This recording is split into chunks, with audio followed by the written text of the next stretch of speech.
శర్మిష్ఠ పూణేలో లా చదువుతున్నటువంటి 22 ఏళ్ల అమ్మాయిని వెస్ట్ బెంగాల్ పోలీసులు హర్యానాలో ఉన్నటువంటి గురుగ్రామ్లో అరెస్ట్ చేయడం జరిగింది.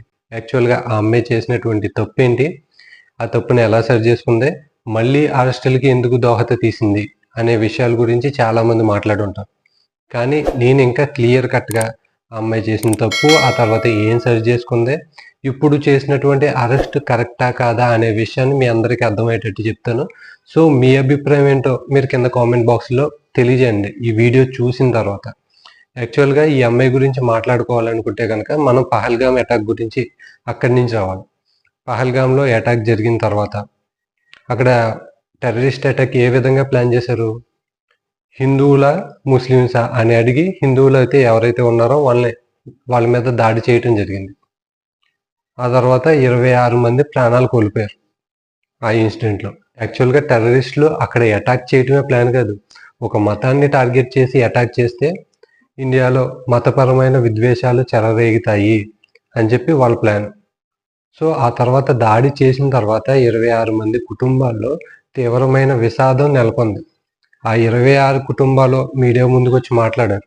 ఎప్పుడూ కూడా ఏ మతాన్ని వేరే మతాన్ని ఉద్దేశించి కించపరిచేటట్టు మాట్లాడలేదు. వాళ్ళకి జరిగినటువంటి అన్యాయం గురించి మాట్లాడుతూ దానిపైన ఇండియన్ గవర్నమెంట్ చర్యలు తీసుకోవాలి, ఇండియన్ ఆర్మీ దానికి సరైన సమాధానం చెప్పాలి పాకిస్తాన్కి అన్నట్టు 26 మంది కుటుంబ సభ్యులు ఎంత బాధలో ఎంత పెయిన్లో ఉన్నా బయటకు వచ్చి మాట్లాడినప్పుడు చాలా స్పష్టంగా మాట్లాడారు.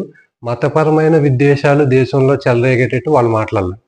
కానీ దేశంలో చాలామంది మతపరమైన విద్వేషాలు చెలరేగేటట్టు మాట్లాడారు. అంటే ఆ ఇన్సిడెంట్ జరిగిన తర్వాత హిందువుల్ని అటాక్ చేసి టార్గెట్ చేసి దాడి చేయటం ఏంటి అని చెప్పి కొంతమందిలో ఆవేశం ఉద్రేకానికి వచ్చేసింది, ఆ స్టేజ్లోకి వచ్చేసింది. యాక్చువల్గా టెర్రరిస్టుల ప్లాన్ అది. మన దేశంలో అన్ని మతాల వాళ్ళు కలిసి కట్టుకుంటున్నాం, హిందువులు, ముస్లిమ్స్, క్రిస్టియన్స్, సిక్కులు, ఇంకా అన్ని మతాల వాళ్ళు కలిసికట్టుగానే బతుకుతున్నాం. సో ఒక మతాన్ని టార్గెట్ చేస్తే ఇంకో మతం మీద వీళ్ళు తిరగబడతారు, కామెంట్లు చేస్తారు. సో అవన్నీ మతపరమైన దాడులకి పాల్పడతాయి దేశంలో అని చెప్పి వాళ్ళ ప్లాన్. సో ఈ కుటుంబ సభ్యులు ఎవరైతే ఉన్నారో 26 మంది నష్టం జరిగినటువంటి కుటుంబ సభ్యులు ఎవరైతే ఉన్నారో వాళ్ళ సమన్వయంతో చాలా కూల్గానే ఉన్నారు. వాళ్ళకి అంత బాధ ఉన్నా అంత పెయిన్ ఉన్నా. కాకపోతే దేశంలో కొంతమంది మాత్రం చాలా ఆవేశానికి లోనయ్యారు. వాళ్ళ ఆవేశంలో ఆవేదనలో ఎటువంటి తప్పు లేదు, కానీ వాళ్ళు చెప్పే విషయాన్ని కన్వే చేసే విషయం దేశంలో మతపరమైన విద్వేషాలు చెలరేగేటట్టు ఉండకూడదు. కానీ శర్మిష్ఠ ఆ విషయంలోనే తప్పు చేసింది. She a social media influencer. ఆవేశంలో ఉంది, పోస్టులు పెట్టడం మొదలుపెట్టింది. ఆ అటాక్కి సంబంధించిన పోస్టులు, ట్రోలింగ్ చేయడం ఇవన్నీ మొదలుపెట్టింది. సో ఒకనొక స్టేజ్ వరకు బాగానే ఉంది. అది గీతలు దాటేసి హద్దులు దాటేసి బాలీవుడ్ హీరోల్ని కామెంట్ చేస్తూ వాళ్ళని కించపరిచేటట్టు పోస్ట్ పెట్టడం, అదేవిధంగా ఒక మతాన్ని టార్గెట్ చేస్తూ చాలా ఇబ్బందికరమైన మాటలు పెడుతూ పోస్టులు పెట్టింది. సో అది వైరల్ అయింది, వెంటనే వైరల్ అయింది. సో ఈవిని కూడా దూషిస్తూ కింద కామెంట్లు అవి ఇవి రావడంతో వెంటనే ఆ పోస్టులన్నీ డిలీట్ చేసి సో అప్పటికి రిలీజ్ అయింది. సో అలా చేయకూడదు, రిలీజ్ అయింది. ఆవేశంతో ఏ పని అన్నా చేస్తే ఆ విధంగానే ఉంటాయి. మనం ఒక మాట అనేసిన తర్వాత తిరిగి వెనక్కి తెచ్చుకోలేం. తర్వాత రిలీజ్ అయ్యి తను చేసినటువంటి తప్పు ఏంటో తెలుసుకుంది. ఆ పోస్టులన్నీ తీసేసి అపాలజీ చెప్పడం జరిగింది, అన్కండిషనల్ అపాలజీ అని చెప్పి అందరికీ చెప్పడం జరిగింది.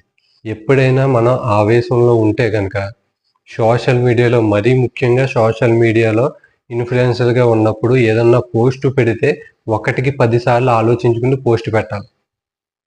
ఆవేశంలో ఏది పడితే అది అవతలని వ్యక్తులను కించపరిచేటట్టు మాట్లాడినా, లేకపోతే మత విద్వేషాలు చెలరేగేటట్టు మాట్లాడినా సో మనం ఒక వర్గానికి టార్గెట్ అయిపోతాం, మనకి ఇబ్బందికర పరిస్థితులు ఎదురవుతాయి. ఇప్పుడు అదే ఫేస్ చేస్తుంది ఆ అమ్మాయి. సో ఆ తర్వాత మనం ఆ పోస్టులు డిలీట్ చేసి క్షమాపణ చెప్పినా మళ్ళీ ఇబ్బందికర పరిస్థితులే ఎదురవుతాయి. సో అటువంటి సిచ్యువేషన్ రాకూడదంటే కనుక మనం ఏదైతే విషయాన్ని చెప్పాలనుకుంటున్నామో అది కరెక్ట్ వేలోనే చెప్పాలి.